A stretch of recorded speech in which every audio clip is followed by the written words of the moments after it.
Hi, everyone. My name is Anthony Caruso III, and I'm the publisher of the Capital Sports Report. I am also the host of the Capital Sports Report Live.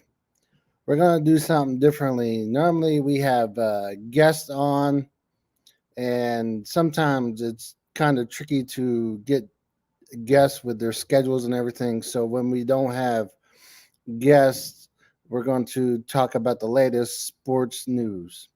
So, this weekend, the Street Outlaws No Prep Kings returned for season 7 at Maple Grove Raceway in Pennsylvania. This was the first race weekend of at least 15. Right now, there's 15 on the schedule. Additional races may be added later on. And they're going to do 5 races in a row and then take a break. But the race, the schedule kicked off at Maple Grove this weekend. And the first winner of the Invitational in the winner's bracket was Jim Howe. We're going to play this video for you. This is courtesy of Howe Motorsports on their Facebook page.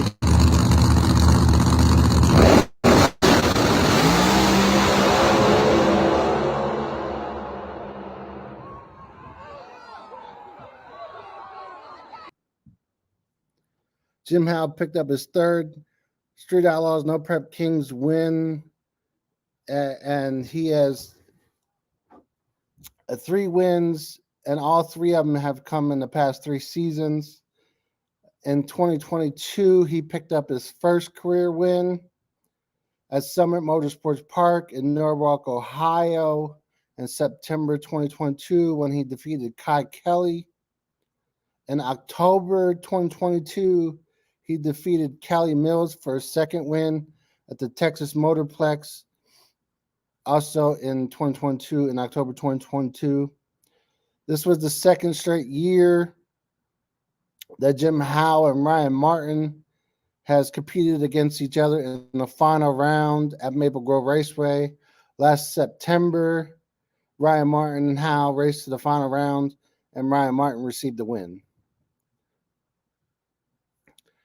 Also on Friday, it was announced that former NHRA Nitro driver and multi-talented driver Alex Laughlin will compete in the Street Outlaws No Prep Kings for the majority of the season. He debuted a new car, which we're going to show you here momentarily. He was eliminated in the first round, but this season, while there's no taping, it's going to be a lot of live segments. They have this second chance opportunity for many drivers. And while he was knocked out in the first round by Caleb Morton, he came back in the second round in the second chance bracket to defeat Justin Swanstrom, Jeff Lutz, and then Scott Taylor. Here's a video of Alex Laughlin facing Scott Taylor in the final round.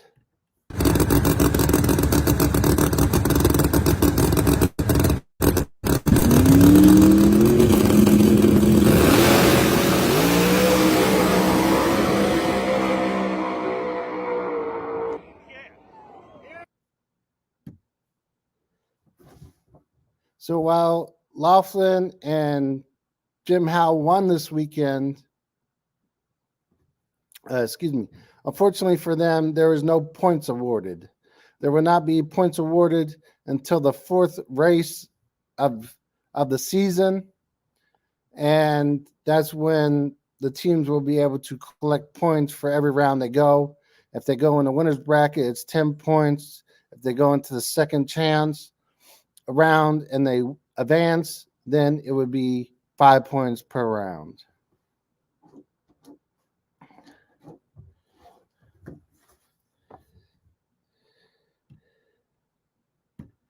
Next, we're going to talk about the NASCAR race at Talladega. On Sunday, the NASCAR Cup Series had the race at Talladega. And it was a pretty hectic ending with Tyler Reddick getting the win. We're going to play for you now a several minute highlight video that is courtesy of NASCAR on Fox. It's further down track where the green flag waves, and we're underway.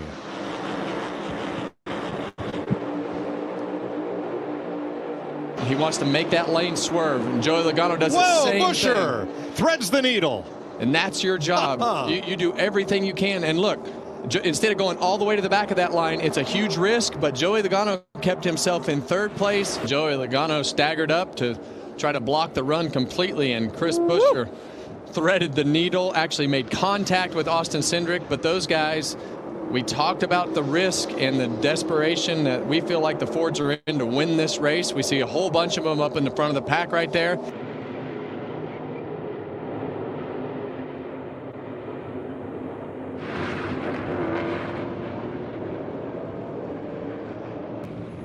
Oh, yeah, you see the 38 car of Todd Gilliland actually pull up that red car right there with the generator logo on the front. How did Elliott miss that? Gosh. Wow. Or commit to running as long as they can, but these guys the wreck trouble here, turn guys. 3.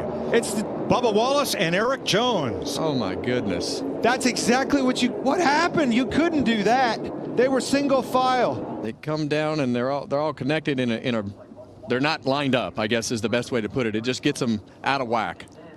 There he goes to make his move. He's going to switch back over. Oh, the block, and around goes the 34. And Reddick steals one. That was almost exactly how Brad won this race, his first race. Huge wreck here, guys. Pushes him, and that was one block too many on McDowell's behalf. Turned him around. And look at Reddick. Maintain his foot on the floor and shoot through as mayhem develops behind.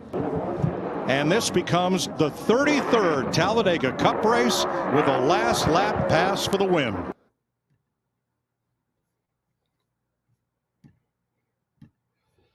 Tyler Reddick picked up his 6th Cup Series win this with yesterday's win. This is all 6 have come in the past 3 seasons. This is his first Cup Series win at Talladega. He has previously won at Elkhart Lake, the Indianapolis Grand Prix, Fort Worth, Austin, Texas, and Kansas. Still on racing. I forgot to touch on this, but we're going to touch on it now.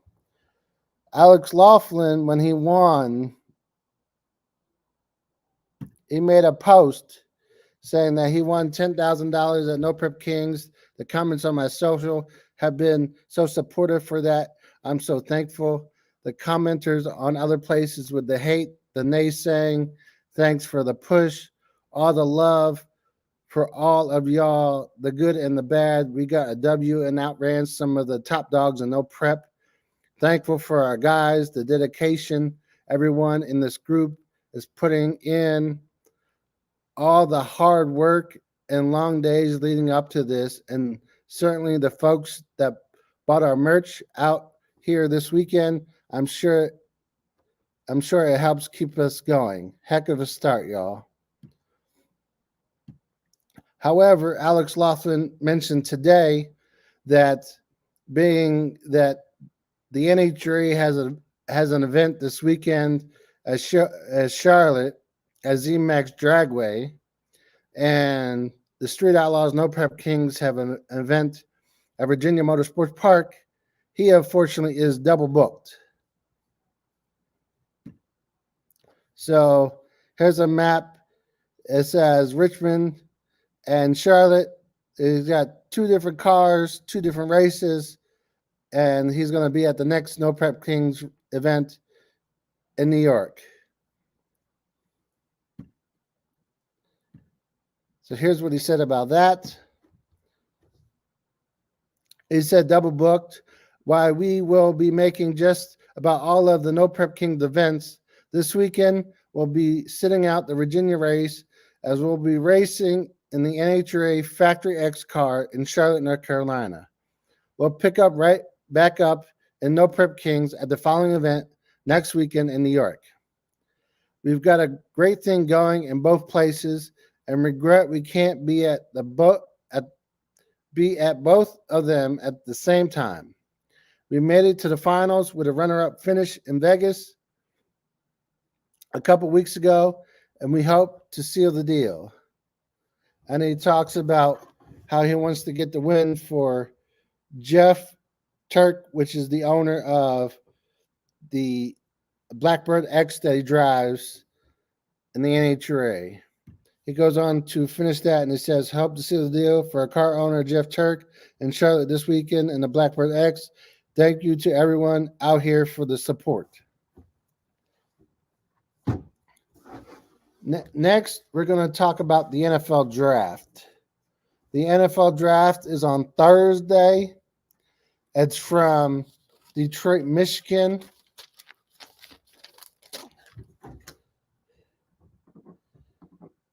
And it's going to be life-changing for the people who are drafted. It's a once-a-year event. This year, the NFL draft is going to be held in Detroit, Michigan, like I hinted at a few seconds ago. Excuse me. You have the presumed top pick, Caleb Williams, who's expected to go to the Chicago Bears. It's been a foregone conclusion since that the Bears would take Caleb Williams since they traded Justin Fields to the Pittsburgh Steelers a few weeks ago. Fields is going to back up Russell Wilson with the Steelers, at least initially, is going to compete. But there's no guarantee that he would be the starter for the Steelers, while Wilson is believed to be the starter. So the Bears will turn their attention to Caleb Williams, who will be the first pick in Thursday's NFL draft from Detroit. And it'll be a life-changing opportunity for him. Normally, when a team picks first, they have a bad team around them. However, Williams is going to go into a good team because in this offseason, the Bears have added DeAndre Swift at running back. They have traded for Keenan Allen, formerly of the Los Angeles Chargers. So they have added depth to the receiver core, to the running back core. So Williams will have a good offense around him. So that would hopefully lead to the Bears' success. Right now, it's a mystery on the number 2 overall pick. It's believed right now that the Washington Commanders will pick Jaden Daniels. However, that's not set in stone yet because things can change between now and Thursday. And if Jalen Williams is the second pick, then the Patriots will likely go with Drake May. We're going to talk about some of their numbers from this past season. Caleb Williams, when he played for the Southern California Trojans, he had 3,633 passing yards. He had 30 touchdowns and 5 interceptions.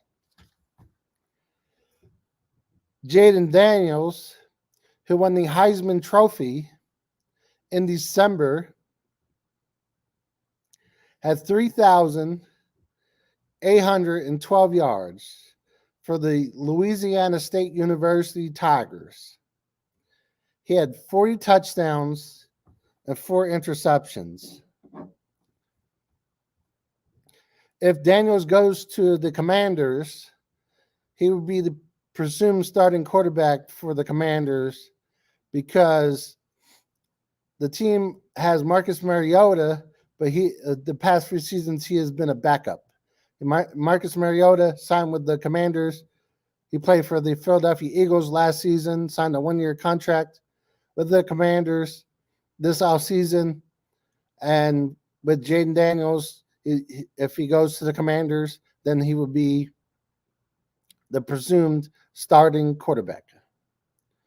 The Patriots, if they stay at 3, they may go with Drake May, who last season at North Carolina had 3,608 yards. He also had 24 touchdown passes and 9 interceptions.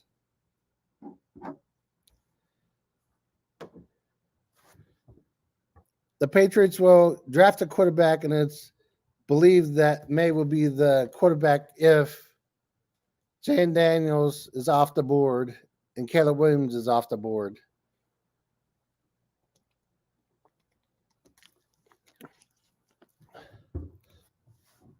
One quarterback who is rising up the ranks, who may go into the top 10, even though some draft pundits believe he's better off in the mid-first round, is former Michigan Wolverines quarterback J.J. McCarthy. Some draft experts believe that McCarthy could potentially go to the New York Giants at the number 6 position. However, the Giants do need a future quarterback because it's not likely that they will keep Daniel Jones past this season. Even though Daniel Jones signed a 4-year contract last offseason, the Giants can get out of it. Excuse me. And it's not believed that the Giants will keep him past the season. Like I said, they have an out.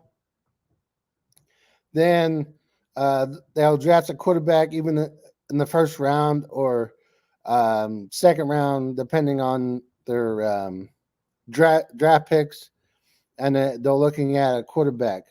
So the Giants may draft J.J. McCarthy. A team that may also go after J.J. McCarthy is the Minnesota Vikings. The Minnesota Vikings have 2 first-round draft picks. They may trade up to go into the top 10 to get J.J. McCarthy. We'll have to see how it all plays out on Thursday night. J.J. McCarthy, last season with the Michigan Wolverines, had 2,991 yards. He also had 22 touchdown passes and 4 interceptions. On the season, we'll have to see where McCarthy goes. With right now, it's in the NFL, it's lying season. So you can't really take a lot of information that these NFL head coaches and GMs are saying. A lot of the stuff that they say is smoke and mirrors to lie about who they're really focusing on. So we will have to see how that all plays out in the coming days. It would be interesting to see how some of these teams draft. Another team that is not in the mix for a quarterback, but is going to be the focus of potentially trade calls. From what I'm hearing right now, the Cardinals have talked to teams. They may stay at 4. They may not stay at 4. If they stay at 4, the likelihood is that they will draft a wide receiver. And the top wide receiver on many draft boards is not Malik Neighbors, the LSU wide receiver. It is former Ohio State Buckeyes wide receiver, Marvin Harrison Jr. He is the son of Hall of Fame wide receiver Marvin Harrison, who played with the Indianapolis Colts. Marvin Harrison Jr. last season had 1,211 yards and 14 touchdowns for the Buckeyes. So we will see where Marvin Harrison goes. 2 other quarterbacks. This NFL draft could potentially have 6 quarterbacks in the first round. There is question marks on if the other 2 quarterbacks I'm about to mention right now will go into the first round. Some say they may go into the second round. We will all have to see how it all plays out. There is some concern by some NFL teams on the medicals for former Washington Huskies quarterback Michael Penix Jr. He's been tested and he's overcome the adversity that he has faced. Last season, he threw for the most passing yards in college football last season, earning him a trip to New York as a Heisman Trophy finalist. Penix Jr. guided his Huskies to the College Football National Championship game before losing to Michigan. He threw for 4,903 yards. He had 36 touchdowns in the season and 11 interceptions. So we'll have to see where Michael Penix Jr. goes. There's some speculation that the Seattle Seahawks, even though they have Geno Smith and they traded for Sam Howell in the offseason, may be intrigued by drafting Michael Penix Jr. because Ryan Grubb, his former offensive coordinator with the Washington Huskies, who briefly went to the Alabama Crimson Tide, was the offensive coordinator there after Kalen DeBoer became their head coach when Nick Saban retired. So Ryan Grubb, after briefly being hired by Alabama, was hired by Mike McDonald as the offensive coordinator for the Seahawks. And there's some speculation that the Seahawks may draft Michael Penix Jr., have him sit for a season, and then maybe trade Geno Smith or trade Sam Howell next offseason and have Michael Penix Jr. be the starter. We'll have to see how it all goes. The Seahawks pick a number 8, I believe. They unfortunately do not have a pick until later in the draft on Friday and Saturday.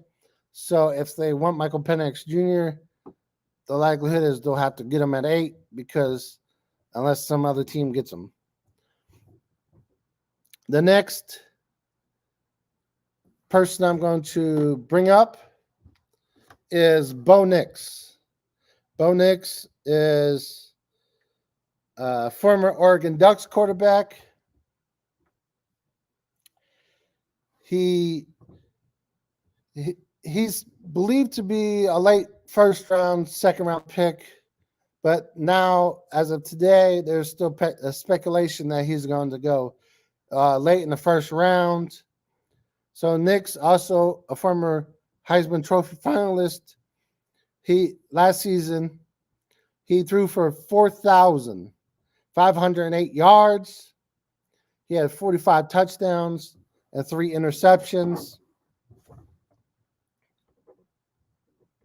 So we'll see where they go, and we'll see where the draft goes on Thursday, where Michael Penix and Bo Nix will go in the draft. Speaking of the NFL, I'm going to mention some other NFL draft, or not NFL draft, but NFL news that happened today. Matt Ryan, previously of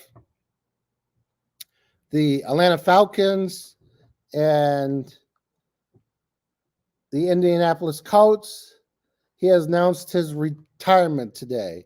He was a first-round pick, the 3rd overall in the 2008 NFL Draft.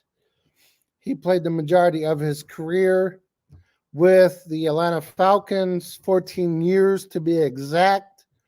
He played one season with the Indianapolis Colts, which happened to be during the 2022 season. In his career, he was 124, 109, and 1 as an NFL starter. He threw for 62,792 yards with 381 touchdowns. He also had 100. He had 381 touchdown passes and 183 interceptions in his career. Like I said, the majority of his career was spent with the Atlanta Falcons, which he played for the Falcons from 2008 through 2021. He was a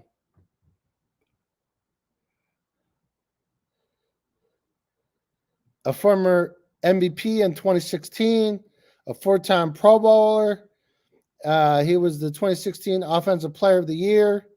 So he's very well accomplished. Some even believe that potentially Matt Ryan could go to the Hall of Fame.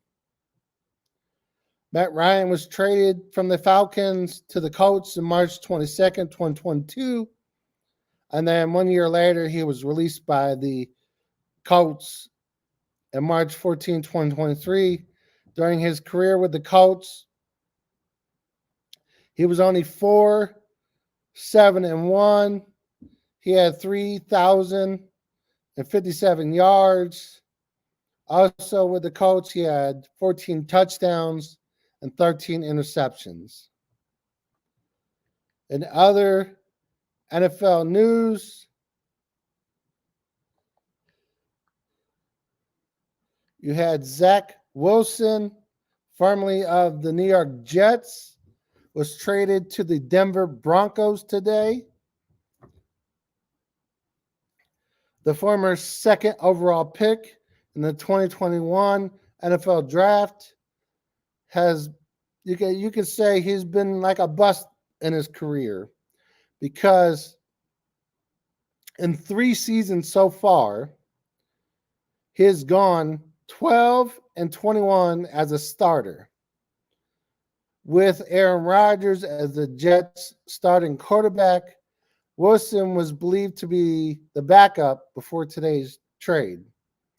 Now, with today's trade, Wilson would go to the Denver Broncos, who will likely still look for a quarterback in the draft. With the Denver Broncos, Wilson will back up Jarrett Stidham. In Wilson's career, he has thrown for 6,293 yards. Last season, after Rodgers went down, Wilson went 4-7. He had 2,271 passing yards. He also had 8 touchdown passes and 7 interceptions. In his career, like I said, Wilson is 12-21. He has 6,293 passing yards with 23 touchdown passes and 25 interceptions. Now, Wilson will get a second chance with Sean Payton, who is a quarterback guru. Let's see if Payton can save Wilson's career. But the quarterbacks that have been drafted lately in the 2021 and 2022 NFL drafts, except for Trevor Lawrence and Brock Purdy, those quarterbacks have been busts lately, and that's it's all a gamble on players being drafted. A few years ago, 2011 to be exact, Trent Williams was drafted 3rd overall by the Cleveland Browns, And eventually he was traded to the Indianapolis Colts for a first-round draft pick, but he was a bust.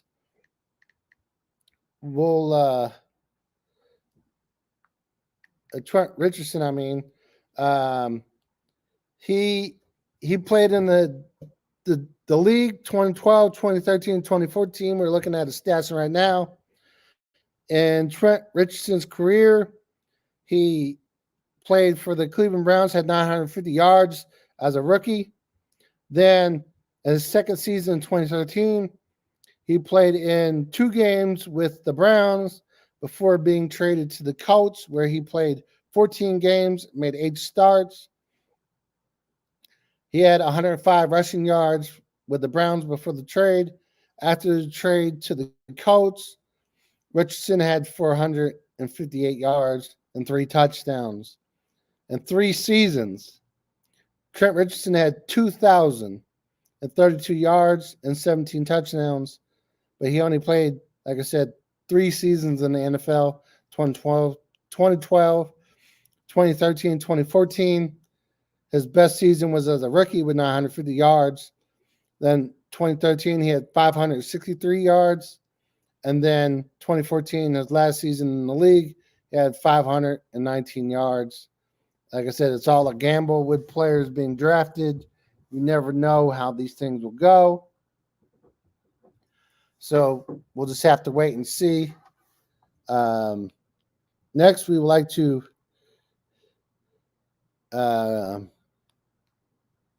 talk about the NBA and NFL playoffs.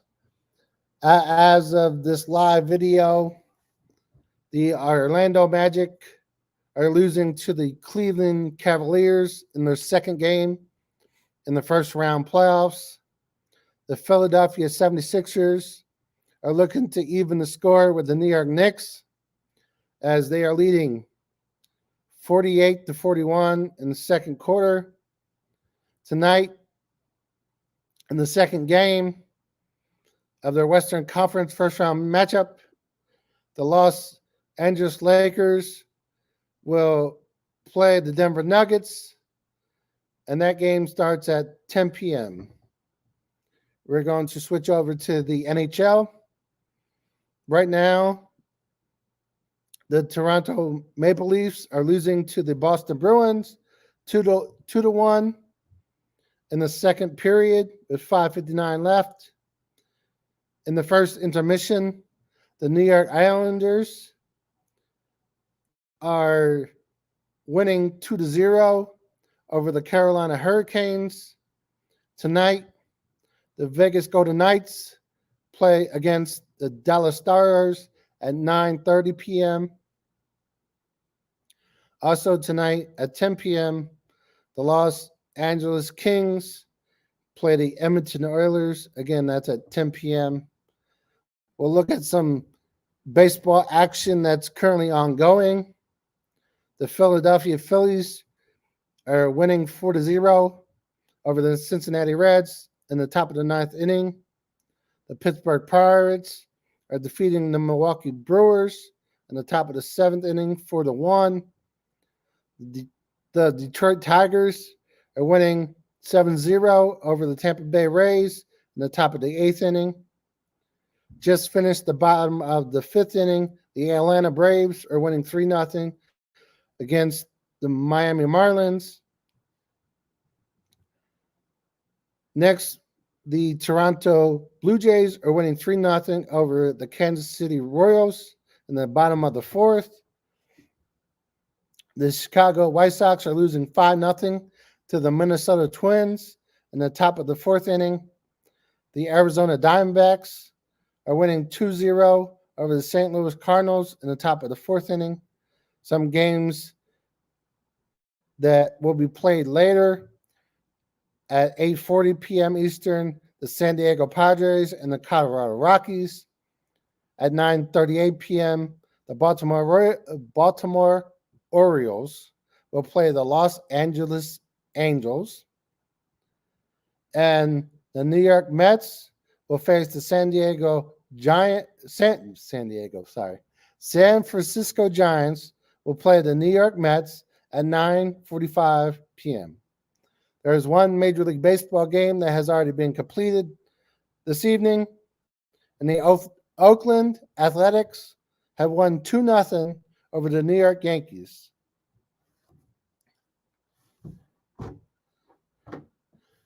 Next, we will talk about today in the National Lacrosse League and the Philadelphia Wings. They announced a coaching change. The Wings announced that Paul Day has stepped down as the head coach, and he will hire a new head coach moving forward. Who that head coach will be, we're not sure yet. But Day has signed a 2-year contract extension, as this press release says, to remain on as just the GM. He has brought in talent, but for some reason that talent has not gelled, or lack of coaching, we don't know. As a Philadelphia Wings media member, we have been there at these games, covering these games, and some of the games have been close. Some of the games have not looked good towards the end of the season. So we don't know if the players gave up on him, but he was very emotional on March 30th, talking about his love for the team, and we highly doubt that the players have given up on him. So we're going to bring in a guest who is also a Philadelphia Wings media member. He's a photographer, David Patrick Stewart. So, David, what's your thoughts on today's announcement that Paul Day has stepped down as the head coach, but will remain as the GM? Can you hear me? Yes, go ahead. My thoughts that, according to the fans, that they were waiting for this day to come. I mean, it's been a while since Paul Day has, had the experience they did have up in Canada, but I mean, he's brought in some really, really good players for this league. We had Matt Rambo at one point until the contract thing, which we don't know about that. Yes. Then Trevor Baptiste wanted to go to back where he came from. So, I mean, those are the two of the top players that this league and the PLL ever had. And so, I mean, and we couldn't even keep them. That's hopefully, I mean, they brought in Mitch Jones and we got Ben McIntosh and Blaze Reardon. I mean, these and are Joe top Resetaris. And Joe Resetaris as well. I mean, Joe and Mitch are two of the top points getters in the whole entire league. So, I mean, do we have we have the players? Is it the coaching, or is it the offensive coach, or is it the defensive coach? I mean, like some games, Zach Higgins was out there on an island by himself, as some of the players were calling it, because we couldn't have the defense come back and get back in time where the other players could help Zach Higgins. So is it the players? Is it the coaches? I mean, it's a combination of everything, I believe. I mean, just like NFL or NHL or anywhere else, Major League Baseball, of course, the head coach is the fall guy in every situation. Everybody knows that. But in the NFL, just like with the Eagles, this happened recently, offensive coach had to go, defensive coach had to go. And then they brought two new guys in, Kelly Moore and I forget who's the defensive coach. Kelly Moore and Vic Fangio. Yeah, and Fangio. Those guys are really good coaches. So is it going to gel this year? I mean, now, but that's a whole different topic. But see, we just don't know if it's offensively coaches, defense coaches, or Paul Day, has he lost the team or did he, he's got the passion for it. I mean, we saw it in that interview where he just broke down and started crying. And even Joe Resetaris, here's another thing. Joe Resetaris has not said that much in the media scrum for us. But when Joe spoke up about Paul Day, he was adamant about him, and he absolutely loved him. Yes. And that was something else to hear from Joe, who doesn't speak or doesn't speak too many words during the media scrums. Yeah, speaking of that press conference, I'm going to play that press conference and then we could talk a little bit about that afterwards. So I'm going to play the video right now that I took from the last game and then we'll talk about it afterwards. You're gonna ask about the starts? It's usually the first question. No, sorry, go ahead. You finished the time at home this season. What is your reflection of your overall performance at home? And I know the record-wise probably wasn't what you were hoping for, but what can you say about how you guys performed at home this season? Well, not up to par for sure. I mean, I think, early in the season, Albany and New York, different games because we're actually making trades to get enough guys to play, to get enough healthy people to put a jersey on.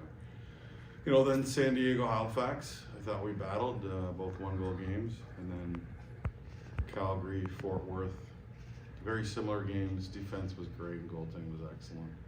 And then Vancouver and Saskatchewan really disappointed. And I think people should know, like, we knew it was different at home. And we were in a different hotel this week.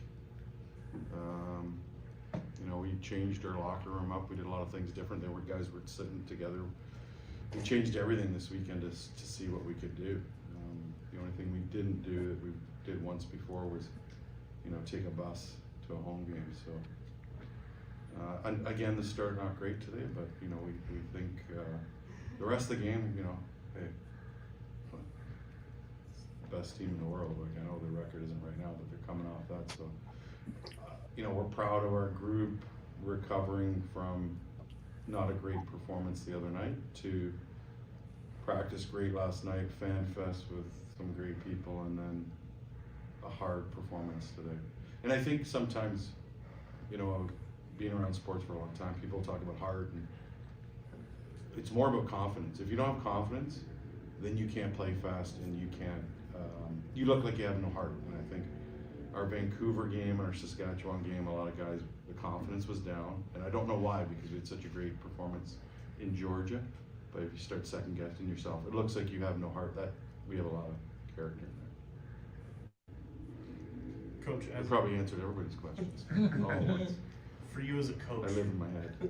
what do you take away to kind of learn from a home schedule like this, to put in your back pocket, learn from, and kind of take away the ups and downs of what this home schedule was, and utilize that for this 3-game road trip that you guys had to finish out the season? Yeah.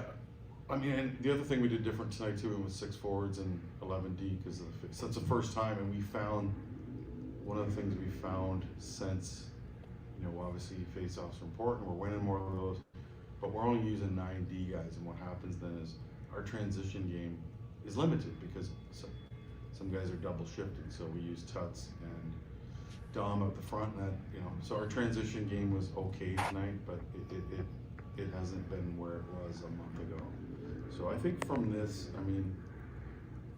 we're flexible. We've changed so much, and we continue to be flexible. And I think you have to be open-minded, home or away, to do different things. And we did that in Rochester. You stay at a hotel. We lost like 6-7 games in a row in 2011 to 2012. We changed hotels. We took a bus. We won 3 championships. So you need to be able to change. And I'm old, but I like change. And tonight we changed, and we weren't successful. And at the end of the game, we put Deeks in there to run because he's a little faster than Higgy. And one time we didn't want him to run, and he ran, and obviously scored the empty net, but it didn't matter. So it's learning for him as well. Last one. Paul, 1-8 at home.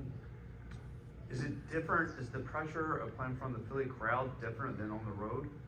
Is that going to? I don't think it's pressure. I really think it's a confidence issue of, and I have a 13-year-old that plays sports.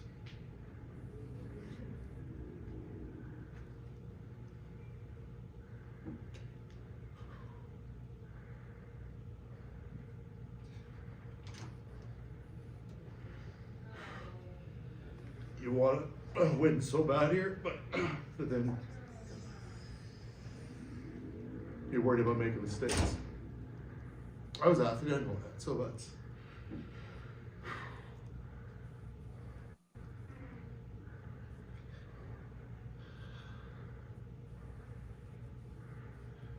It's not about pressure, it's about if you don't have the confidence to make a mistake, then you're gonna sit back and not play. And that's what I found for 3 games in a row. Not tonight, games before that, so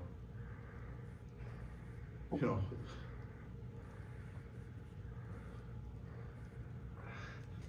That room wants to win so bad, but I don't know. It's not pressured, so I think sometimes they want to win so bad for these people and they don't want to make a mistake. And you know, that's when you're gonna make mistakes if you don't compete, so.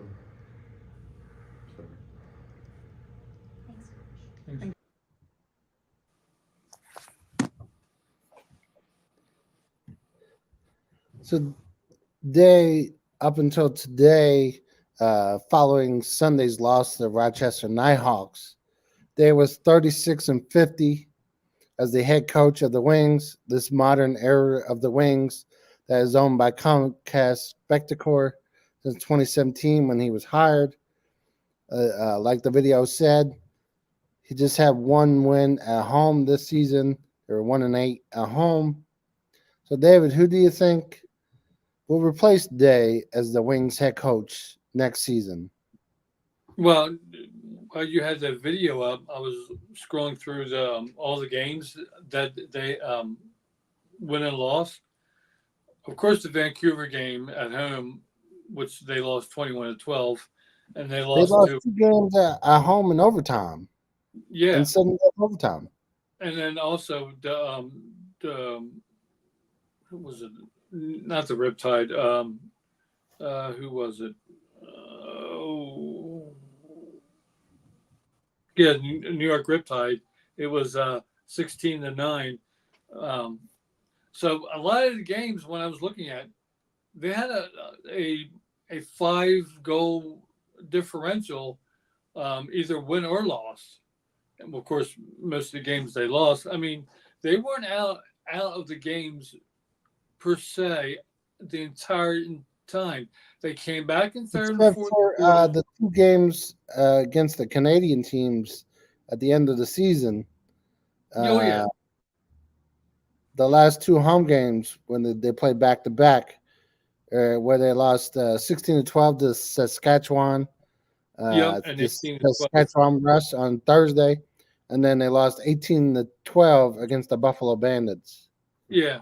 So well, I mean, sorry, I said 2 Canadian teams, but Buffalo was in New York.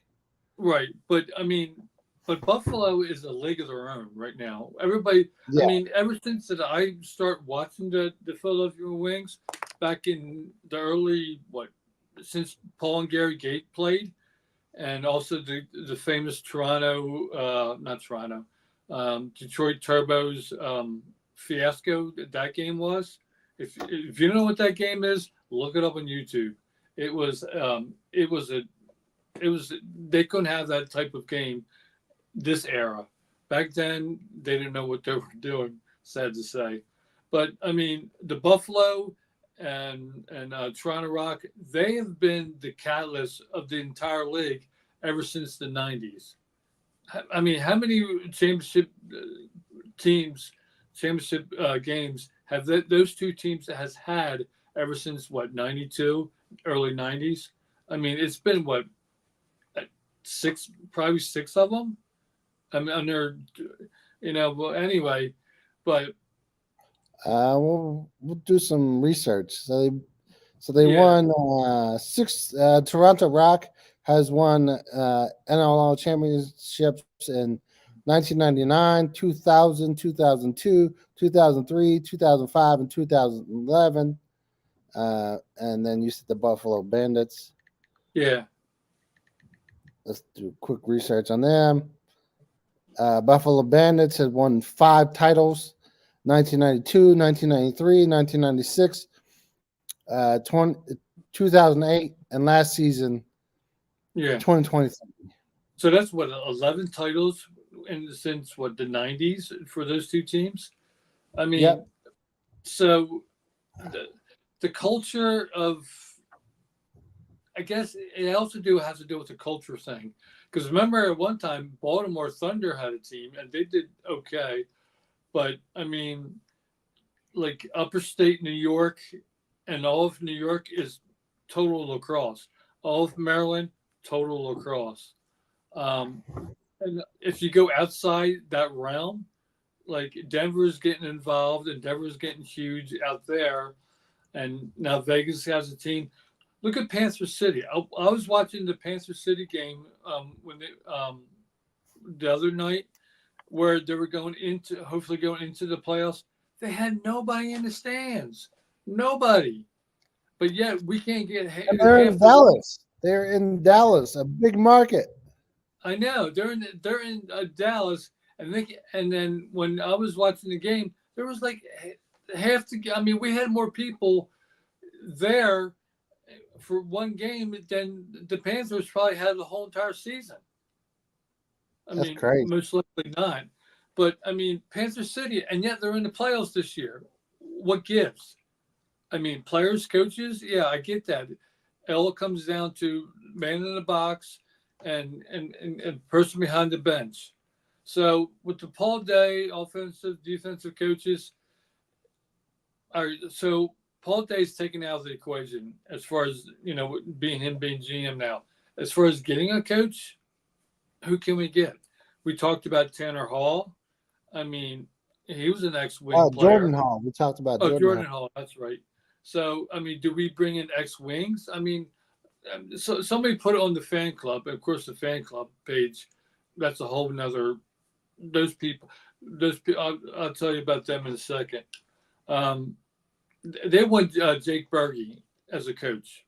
Jake Berge was a good player for the Wings. But Jake Berge, do you think he will be able to be that style of where he could be disciplined out there and be a good coach? I mean, I don't know. I mean, but then they were talking about Dallas Elliott and bringing him in. Dallas was really good. I mean, wasn't he coach one time for the Wings, I believe, Dallas? Or no, he wasn't. I don't know. I can't remember. But I mean, as far as getting coaches wise, I mean, do we? Dallas was a former assistant coach. Because I remember Tony Resch, he was a coach for the Wings. I think he was. Let's see.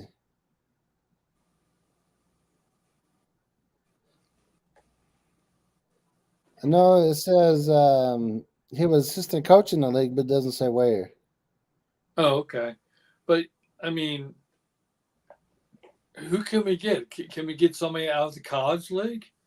I mean, out of D1, if they're willing to come up to it. But people say, oh, well, no one wants to play for Philadelphia. Well, they don't know that. I mean, we had a long history, and my question was, what about? But here's the thing: if you go back to the past, this is tricky. Like college basketball, for example, you see a lot of college basketball teams hire former players from the past, and they don't work out. So, that's true. Do you want to take that gamble? Well, who knows? I don't know. See, that's the whole question. And then, I mean, I saw on the Wings fan club thing on Facebook for months and months, people were calling for fire Paul Day because, he doesn't know what he's doing, yada, yada, he's this and that.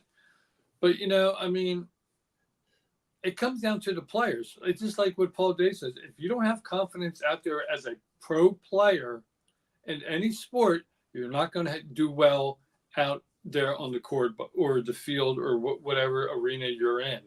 You have to have the confidence in yourself to be out there as a pro player and play the game. If you don't, say you had a bad day, they're all human as well. They all have families, children, wives, girlfriends, problems, health problems with their family, whatever the case may be. You know, um, Stuff does happen and it does come up.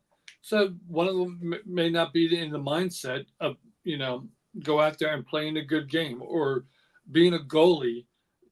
Basically, being a goalie, your team, you know, the back is on the goalie's shoulders as far as, am I going to stop this ball or I'm going to let the ball go in? Or am I going to have the confidence on stopping the ball or is it going to go by me? And yet, I mean, there's players out there. Each and every team in this league has a caliber player that's, world class that plays in the World League over this past summer and probably playing it during the Olympics coming up. But I mean, this league is so, it's just like Paul Day said one time in the media, this league is like a 1-2 goal situation where every team has a player that can be a top-notch performer. I mean, you can rattle off like Hall of Fame people in a matter of like 5 players in this league. I mean, Jeff Teat.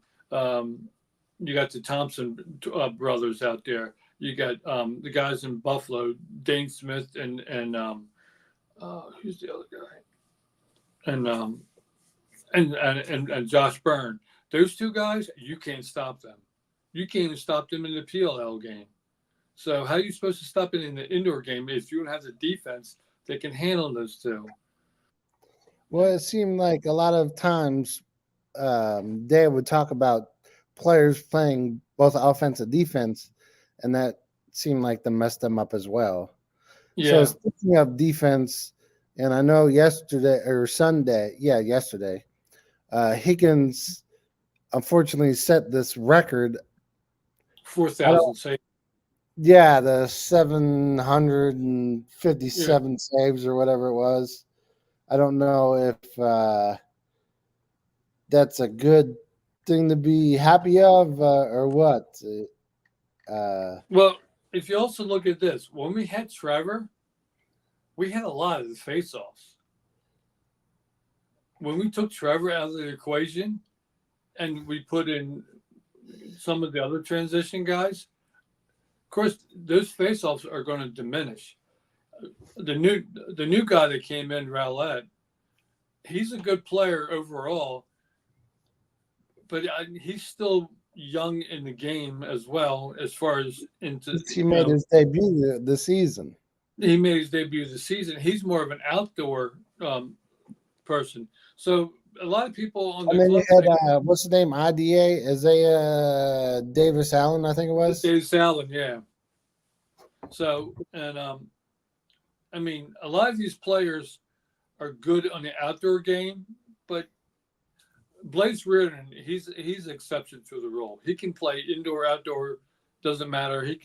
He's a goalie, a world-class goalie in the outdoor league, and he's an offensive player machine in the indoor league. So take him out of the equation. He's one of a kind person that plays really hard out there. So we have the players. I mean, when I was looking over the scores, a lot of the games where we're out, 3 or 4 games, maybe 5 games total, was it maybe a blowout or a little bit further than out. I mean, there was like 1-point losses, 2-point losses, stuff like that. But when it comes down to the coaches, all 3 of them have to give. I mean, even though Paul Day says, confidence, they have to give confidence. Like any pro team, you have to give confidence in your team that you're going to perform well. Yes. And so if that's the case, then is it the coaches were not performing, like the offense and defense were like was so just getting stale the whole? Because remember when Paul Day says they switched it up to a different defense, they were actually doing okay up until that point. the defense were just getting burned. I mean, no pun intended, but I mean, the Vancouver game, I mean, that was a total collapse game. 21-12. I mean, and Vancouver's got some young guys on there. So I mean, is it the players that weren't performing, or just like everybody else was saying, did the players give up? And sometimes, that could have been the case. I even said that before I aired that video. Did the players brought you on? Did the players give up? The players are not going to admit to that. But once I've been covering sports for over 20 years, 17 years with my own business, and when your team loses, and they lose over and over again. When losing teams lose, their culture, like the whole team is like, I don't want to use the team is dead, but it's like it's so draining being around losing teams. And that might have been something where the team was losing and the culture went in the toilet basically, and even though they won't admit it. And that's why, if you remember, I think it was that Thursday game, they had a players-only meeting, and that didn't really work out. They tried some things, but that didn't work out. So, if you're not blaming the head coach, you got to blame the players. And the first one that usually goes is the head coach. And the head coach kind of eliminated himself today by just taking the sole role as the GM. So we'll see what happens, who he brings in, what moves they make. Speaking of that, while I have you, on Saturday it was announced that the Wings will have the number 1 overall pick in the upcoming NLL draft. Who is your thoughts on who they may draft and bring that player to the box game? Because some players who play lacrosse prefer box game over outdoor game, or they just do box over outdoor, or they may do both. It all depends. I mean, there's players out. I mean, there's been arguments even with the Facebook community out there. It's like, oh, we need a Canadian box player.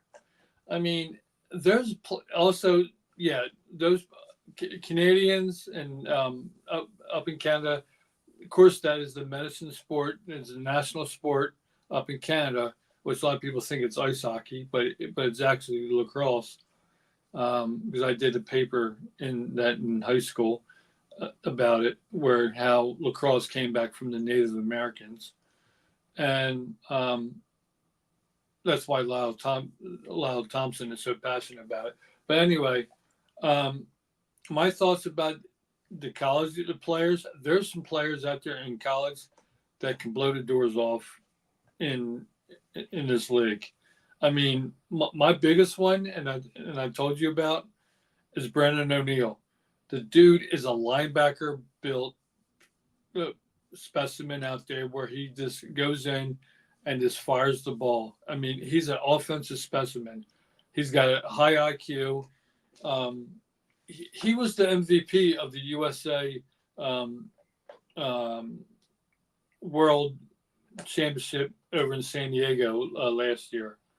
And looks like Duke is in the top 3, top 5 for this year as well. So I'm curious when I go to Philadelphia if he's still going to be there. But then you got Colin Schellenberger from Virginia. Then you got the Kavanaughs. I mean, the one Kavanaugh. There's 2 Kavanaughs that are left in Notre Dame now. But the one Kavanaugh is a senior. I mean, he's a game record by himself. So do you go with a college player that has this much performance and high IQ? Or do you go to a box player that nobody knows? But yet a lot of people know Brandon O'Neill or Pat Kavanaugh or Schellenberger, or even the guy up in New Jersey, CJ Kurse.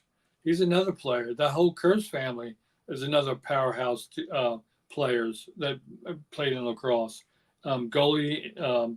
And so, did you go with somebody who's, you know, well-rounded as a lacrosse player, or do you go strictly one side or the other? I mean, of course, that's the decisions making for the organization by himself. But I mean, I would go with college players to start off. I mean, somebody was saying online, and I don't think this would. I mean, he's been around for a while. Take the number one draft pick and go trade it for Mac O'Keefe. Yeah, he was great in Penn State. He's great for the PLL. He's good for the indoor game.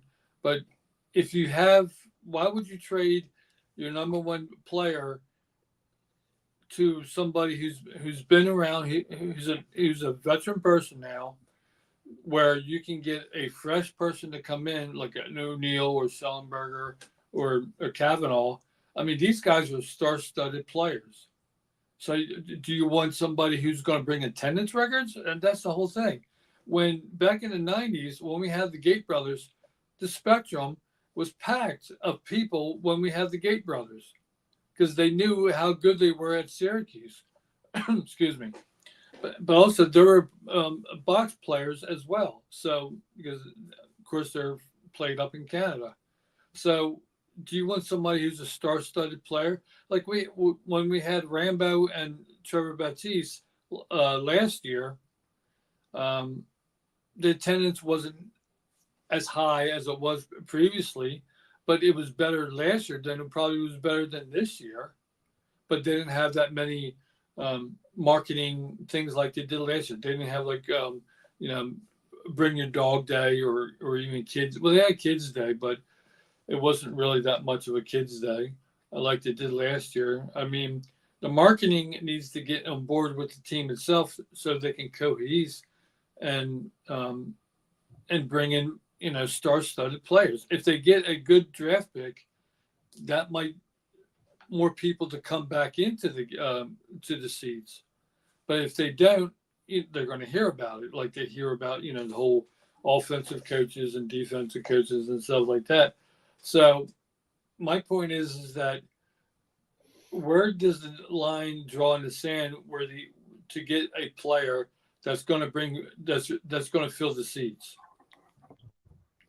Yeah, Because we'll have that's to the end see. of the day. We'll Because have to they see need who to fill that's the going to be. seats. What? We'll have to see who that is. Yeah, I know. I Would agree. that be working out a deal with Rambo? Because as you alluded to, we know he had a contract dispute. That's why he didn't play this season. If he would have played, would that help the scoring? Possibly. We don't know with that because he didn't play. But he's playing for the PLL now. Yeah, he will So be this summer. yeah, and also he was over in Japan with the PLL to promote that, and he played because I saw that on YouTube where, you know, the PLL marketing guy and John and Rambo were promoting, you know, so is really Rambo really doesn't want to play for the Wings anymore, or he just wants to stick to the outdoor game? That's a question for him. That's not a question for us. Yeah. Finally, David, I don't want to keep you too long because I got some other segments I would like to touch on before I close. Sure. The Wings future moves. We talked about the first overall pick. What do you, if you had a crystal ball, what do you see that moves that they can make that improve the team? Could it be trading Higgins? Could it be trading maybe Mitch Jones, Ben McIntosh, Joe Resitaris? I don't think they're going to trade him though, but they got to do something to bolster this team. What do you think they could do to moves wise to improve the team to potentially get back to the playoffs, which they did make the playoffs once under Day. They won a game against San Diego, I believe, and then lost another game before that postseason came to a close. Well, all those guys that you mentioned has stepped up and played very, very well this year. I mean, Mitch Jones, when he came in and played, came in last year, he just played lights out the entire season. I mean, he's a scoring machine. He's an assist machine. Um, Between him and Recitar's, I mean, those two guys, have the most, they're in the top 5, top 10 in points and assists this year. Um, so it's really hard. I mean, I don't know. It's like, who do you give up on this team? Because they have caliber players all the way. I mean, yeah, McIntosh is a great, phenomenal player, awesome guy to chat with. Is it getting too long to be in the league? And maybe he wants to get out. I don't know. Zach Higgins. I mean, it would be hard to replace Zach Higgins because all the other goalies that are out there are, yes, you got the Rose, you got the Vicks of the world out there, and those guys are like playing out of this world, but they also have the defense to back them up as well. If you notice, all the good goalies has a great defense to back them up. So, do we need to up our game on defense? That's another question they have to answer. I mean, we have the offensive power, and no doubt about it. I mean, we got top players, from Blaze to Joe to Mitch to Ben. I mean, those guys can. They can take the game over. But is it the transition players, or is it the defensive players that need to step up, or do we need somebody like a Nick Rowlett, or like just like Vancouver got Owen Grant from Delaware. Owen Grant, when I covered him at Delaware, I mean, he is a defensive machine. You saw what Vancouver did to us in the wings. You saw what Owen Grant did to us when he had the ball or didn't have the ball. He scored. He also plays a hard defense. So do we need somebody who's like that big, like and young, coming out of college, and who plays box lacrosse and college, and he was that good? I mean, do we need somebody who's a guy who's built like a building, and who can play hard nosed defense? Because I mean, we gave up a lot of soft goals as well, like breakaways, and that does happen. But I mean, I know that the game is going towards a family-oriented game because back in the 90s, there was a lot of fights. And that was also a way in hockey as well. So it also looks like the fights are not as much or prevalent as they used to be. That's even in ice hockey as well. But do we need like an enforcer out there who can throw their weight around? And, Paul Dawson. Yeah. Or like, do we need somebody who's like a little scrappy guy out there, like Tavares when he played for the Buffalo back in the day? No one liked him, but yet he was a scrappy person. But do we need somebody like almost like an enforcer type of player out there to, throw their weight out there, give a couple, play within the rules, of course. We don't want anybody to get injured because this sport, is fast paced and I know I got injured playing lacrosse twice when I played in high school. But do we need somebody who's like an enforcer on defense? So is it the defense that we need to look at and step it up? There's so many questions and unanswered things that we don't know that from players to coaches to defense to offense. We got the players. We know that because if you look at their goals and the win-loss records, there's a lot of games they could have won by 1 or 2 points, and they lost by 1 or 2 points. So is it the defense that's not stepping up to par? That's when you go with the emoji, like, I don't know. It's one of those things is like, who do we bring in? Like even coaches, like who's who's the coach that we're able to bring in that's going to be good enough to take the Wings to at least to a playoff, maybe to a playoff first round, if that's the case, and put seats back in back at Wells Fargo, because a lot of people are very ticked off, and of course, a lot of people are happy today about the whole situation with Paul Day. All right, I'll give him that, but now the question is, where do we go from there, and who do we get, and everything, the draft, the coaches, the trade, everything. That's the who knows emoji. So, I mean, that's all really what we got. We'll have to wait and see. Well, thank you Yeah. for your time tonight. Oh, you're welcome. Thank you. Thank you for bringing me on. And I got a few more things I'm going to touch on. So, like I said, thank you for your time tonight. I'm going to continue with the podcast, and we'll have to wait and see what the Wings do with their head coach and roster moves ahead in the coming weeks to months. All righty.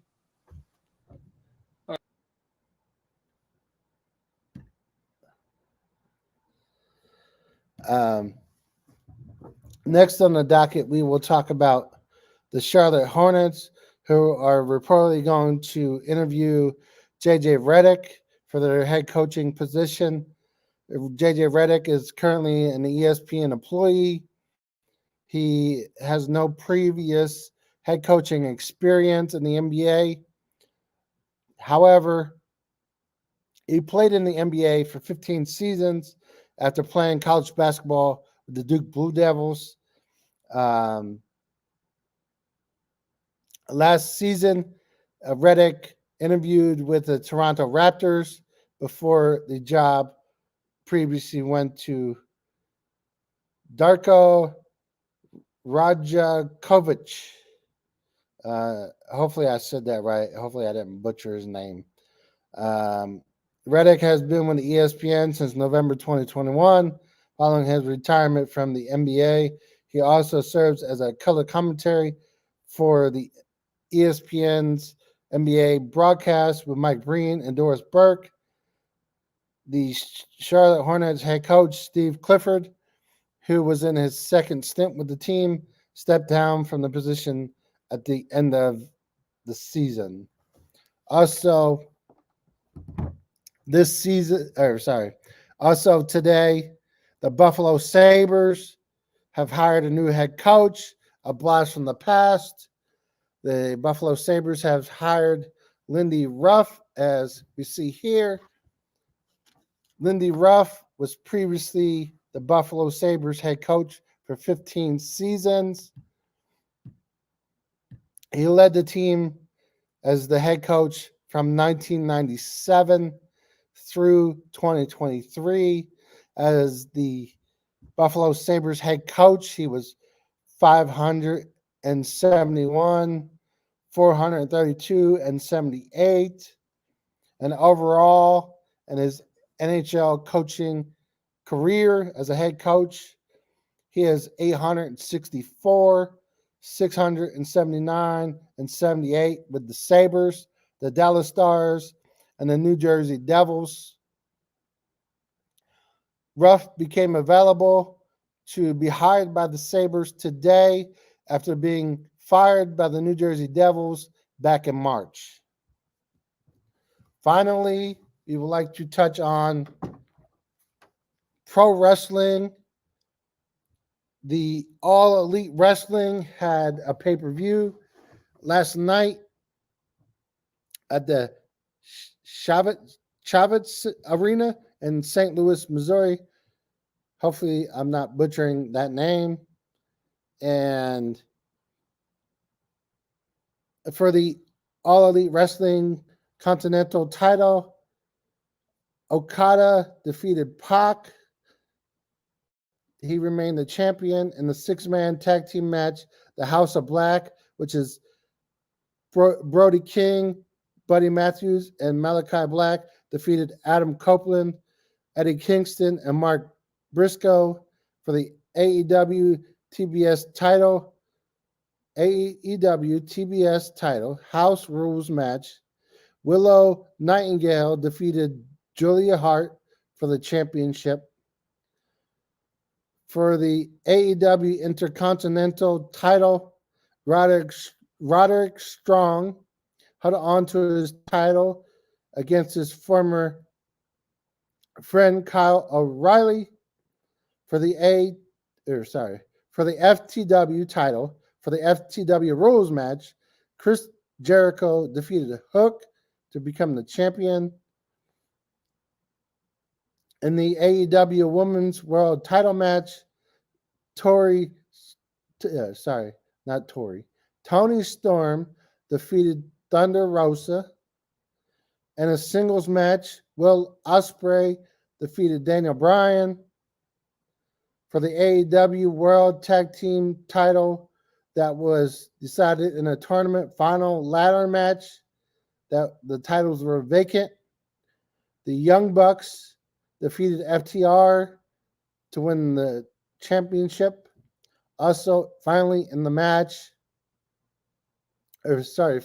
pay-per-view, in the AEW World Championship, Swerve Strickland defeated Samoa Joe to win the championship.